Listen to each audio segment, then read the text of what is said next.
Sizlar bilan Ulug'bek Pardayev va bugungi video roligimizda do'stlar sizlar bilan mana bunaqa video roliklarni tayyorlashni birgalikda ko'rib chiqamiz va noldan tayyorlash sizlarga qanaqa qilib tayyorlanadi, qanaqa rasmondan xullas hammasini birgalikda tushuntirib beraman. Ko'rayotgan bo'lsanglar kerak, bu videolar juda ham yaxshi prosmotrlar olmoqda. Misol mana bu videoga e'tibor bersanglar, bu video 11 kun oldin qo'yilgan va 700 mingdan ortiq prosmotrga ega bo'lgan. Xo'p, xuddi shunday videolarni qanaqa qilib tayyorlaymiz? Xo'p, birinchi o'chiratda bizga kerak bo'ladigan saytlarni ko'rib chiqsak, birinchisi ChatGPT va ikkinchisi Pika. Undan oldin meni Telegram kanalim bor va Telegram kanalimga o'tib obuna bo'lib ketishinglar xohlab qolardim. Telegram kanalim esa mana bu YouTube kanalimning bio qismida yokida shunchaki Telegramga kirib Ulug'bek Pardayev 1 deb mayda harfda yozsanglar chiqib keladi. O'tib obuna bo'lib qo'ysanglar, Amerika YouTube'ga boy bo'lgan juda ham ko'p bor bo'lgan juda ham ko'plab ma'lumotlar va tekin darsliklar bilan tashlab boryapman. O'tib obuna bo'lib qo'ysanglar juda ham xursand bo'lgan bo'lardim. Xo'p, endi birdan mavzuga qaytadigan bo'lsak, birinchi bunday videolarni tayyorlashni hozir sizlardan birinchi etapini boshlaymiz. Misol uchun mana bu videoni olamiz. Xo'p, bu videoni biz screenshot qilib olamiz. Xo'p, screenshot qilib olamiz. Chiraytirgan. Xo'p, mana shu videoni. Screenshot oldim. Bu videoni bu hozir desktopga tushsin. Desktop tushsin. Endi buni hozir ChatGPT ga tushuntirib beramiz. Xo'p, desktopda mana bosib ChatGPT ga hozir tushuntiramiz. Undan oldin bitta yana personajlar olishimiz kerak. Bu personajlarni qayerdan olamiz? Brainrot List degan sayt orqali. Ustiga bosganimizdan so'ng Italian Brainrot Wiki degan sayt chiqib keladi. Ustiga bitta bosganimizdan so'ng mana bu yerda bizga mana shunaqa brainrotlarni qanday olish va bu yerda brainrotlarning hamma turi bor. Pastroq tushamiz va mana brainrotlar chiqib kelishni boshlaydi. Ozroq zoom berib olsanglar, sal uzoqroqda bo'ladi saytda. Sal yana zoom berib olish kerak. Xo'p, misol uchun biz mana bu personajni olamiz. Alessio degan personajni olamiz va shu yerda zo'r narsa, bu saytning eng qulaylik tomoni, ko'pchilik diniy tomonlama ushbu yo'nalishda ko'pgina qahramonlar yomon talaffuz qilinishi, yomon anvar qilinishi haqida, ya'ni yomon tomonlama targ'ib qilinishini aytib o'tishadi.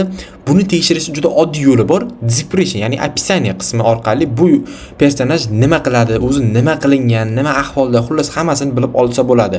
Shunchaki mana bu so'zni kopirovat qilib olamiz va buni kopirovat qilib ChatGPT ga ma'nosini so'raymiz. Xo'p, yana bitta savol chiqadi. Bunda siz uni ovozini aytasiz, ya'ni ovozi yomon bo'lsa nima qilishimiz mumkin deyishingiz mumkin. Ovozi ham bor albatta. Mana bu yerda ovozlari ham bor. Ovozlarni tashab tarjima qilib ko'rishingiz mumkin. Videosi YouTube real videosi va mana bu yerda music bor. Keyin buni yaratgan inson ham bo'lish kerak-da. Mana bu TikTok userini tashlab ketgan. Xuddi shunaqa personajni tanlab olishingiz mumkin. Biz yaqinda bitta personajni topgandik. Masjid ichida o'tirgan ekan. O'sha personajni tarjima qilsak juda ham yomon ma'nolari bor ekan. Shuning uchun ham biz u personajdan foydalanmadik. Shuning ba'zida bir xil personajlarni turk davlatlari, ba'zida Avstraliya, ba'zida Hungary, ba'zida Rossiya, shunga o'xshash davlatlar yaratadi. Shunga e'tiborli bo'linglar bu narsadan demoqchiman. Xo'p, mavzuga qaytadigan bo'lsak, hozir chiqib ketgan qani chiqib qayerga yo'qotdim. Xo'p, mayli, farqi yo'q. Anpali Babelni olamiz. Xo'p, Anpali Babel bu qanaqadir shokolad bo'lish kerak taxminim bo'yicha va qo'lida telefon bor. Biz buni ajratilgan holda ko'rsatishimiz kerak. Biz tayyorlaydigan video xuddi shunaqa bo'ladi. Birinchi tashlaymiz va aytamiz, tushuntiramiz ChatGPT ga. GPT men xullas shunday birinchi rasmdagi Brainrot qahramonlarini alohida bo'lak qilib ko'rsatmoqchiman va mana ikkinchi rasmdagi personajni misol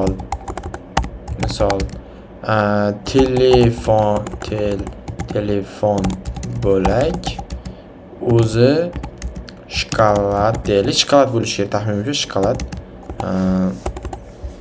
shokolad bo'lak qilib rasmni qilib berasiz. Orqa fon o'zgarmasin. To'rqa deb qilamiz. Hozir pauza qilaman, ko'ramiz qanaqa yasaydi. Yana ham tushuntirib boraveramiz. Ba'zida ChatGPT xato qilib ko'rsatib qo'yishi mumkin. Alohida qilib berdi, lekin ungacha qanchadir yo'l bosib o'tdi. Hop, короче qilib bermayman dedi boshida, qanaqadir muammo yuzaga keladi deb Midjourney'larga qilib berish uchun prompt tuzib beraman dedi. Yo, siz qilib bering. Yo, bet az deganman. Xullas qilib bering dedim. Keyin bu ozroq tushuncha berish kerak dedi. Va men aytdim, shu bo'lak qilib berasan bitta rasmga dedim, alohida orqa fon bilan. Endi bu yoq o'zingizga tushuntirib ketaverasiz. Keyin bu tushunib gapiradi. Ha, shunday qilib bering, bunday qilib bering. Ha, fon bir xil alohida elementlar bitta rasmda deysiz. Aka tushunadi. Xolos men siz uchun bitta katta college uslubidagi rasm qilib beray deydi. Keyin ha, go dedim va mana bunaqa rasm qilib berdi. Ya'ni Anpalibabel teli va o'zi. Xo'p, endi qolgan personajlarni xuddi shu tariqada kesib chiqib qilasiz, screen qilib qilasizlar. Misol, Brainrot listga chiqamiz, tushamiz, yana boshqa bironta personajlar olishimiz mumkin. Xo'p, boyagi mana bu personaj. Mana endi bu shu bo'lishi ham mumkin. Cucumber bu endi kim? Antonio ekan. Mana bu personaj bo'lishi kerak. Mana ko'ryapsizlarmi? Shuni ochga va kallasidagi mana bu nima deydi? Barbekyu barbekyu bo'lishi kerak. Barbekyu mana. O'shana qilib, buni ham shunday olib rasmini alohida buni ham endi bu yoqqa nima bo'lishi mumkin? Keyingi rasmda sizlar qiynalmaysizlar. Qanaqasiga? Buni ham deb ketaverasizlar. Masalan, buni ham shunday qiling. Mana hozir buni tashlaymiz. Plus bitta pauza qilib buni ham ko'rsataman. Berdi va bu endi tushunib ketdi sirazi men aytganimdek. Keyingilarda sizlar hech qanaqa nima desa bo'ladi. Qaytadan tushuntirib, yana qaytadan xuddi shuna qil, bunaqa qil deb alohida qanaqadir yozishingiz shart emas, prosta o'zi qilib beradi. Xo'p, endi uni preview videolariga kiradigan bo'lsak, ya'ni animatsiya bor, ya'ni o'sha videosining animatsiyasi bor. Ba'zilarida bor, endi ba'zilari yo'q. Endi aylana animatsiya, mana ko'rishingiz mumkin. Hozir sal internetimda lag bo'lyapti. Mana ko'rishingiz mumkin. Bu yerda ashani original varianti bunaqa bulay variantida. Endi buni qanaqa qilib mana shunaqa animatsiya qilishimiz ham mumkin. Ya'ni rasmni animatsiya qilishimiz mumkin. Men asosan endi Pikadan foydalanaman. Bunda Pika bor, Pikversi bor, Kling AI bor. Hozir AI'lar ham ko'paygan, animatsiya AI'lar. Pikada men pul versiya sotib olib qo'ygandim. Shunga ko'proq Pikada animatsiya qilib turaman. Xo'p, birinchi ochratda maytga biza rasmimizni tashlashimiz kerak, boya yuklab olgan rasmimizni. Xo'p, endi bunga mana rasmni yuklaymiz va maytga uni description, ya'ni yozishimiz kerak, prompt yozishimiz kerak. Endi ChatGPT ga tushuntiramiz. ChatGPT ga boya o'sha mana bir rasm tashlab, endi buni animatsiyasini so'raymiz. Aytamiz, animatsiya uchun prompt tuzib bering. Xullas, kamera aylantirib olsin. Shunga o'xshash promptni tuzing. Mana ChatGPT prompt tuzib berdi va bu promptni biz kopirovat qilib olamiz. Xo'p, kopirovat qilib oldik. Endi Pikaga qaytamiz va Pikaga biz promptni tashlaymiz. Undan so'ng generatsiyaga bosamiz va kutib turamiz. Xo'p do'stlar, mana bizga qilib berdi animatsiyani ko'rishingiz mumkin. Bo'ladi, chotki. Mana shunaqa animatsiya qildirib olamiz.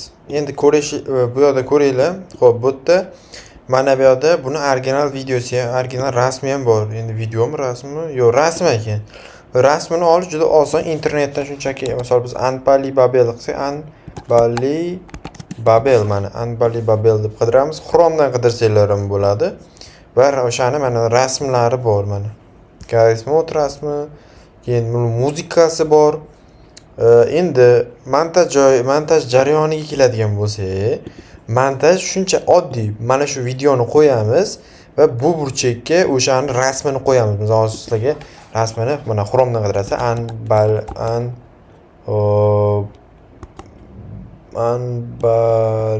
Anpalibabel mana. Anpalibabel mana rasmi bor, aytgancha mana shu listdan ham rasmini olsanglar bo'ladi mana.